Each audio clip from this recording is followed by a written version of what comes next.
থেকেই অনেক বড় লোক, অনেক পয়সাওয়ালা মানুষ।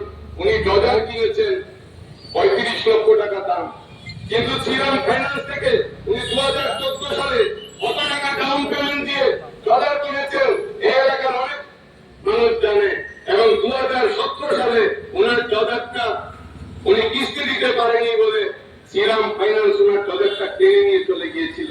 এটাও ইতিহাস। এখন শুধু মুখ বাঁচার জন্য, ওনার মুখকে রক্ষা করার জন্য উনি যত কথা বলবেন ওনার দুর্নীতি তত আবার প্রকটিত হয়ে আসবে। আমাদের মাননীয় বিধায়ক স্পষ্ট করে বলে দিয়েছেন, যা বলেছি আপনারা তদন্ত করুন। তদন্ত করে আমি যদি ভুল বলে থাকি তদন্তের মাধ্যমে বেরিয়ে আসবে। নিজের খাত নিজে পিটিয়ে উনি অনেকভাবে চেষ্টা করছেন।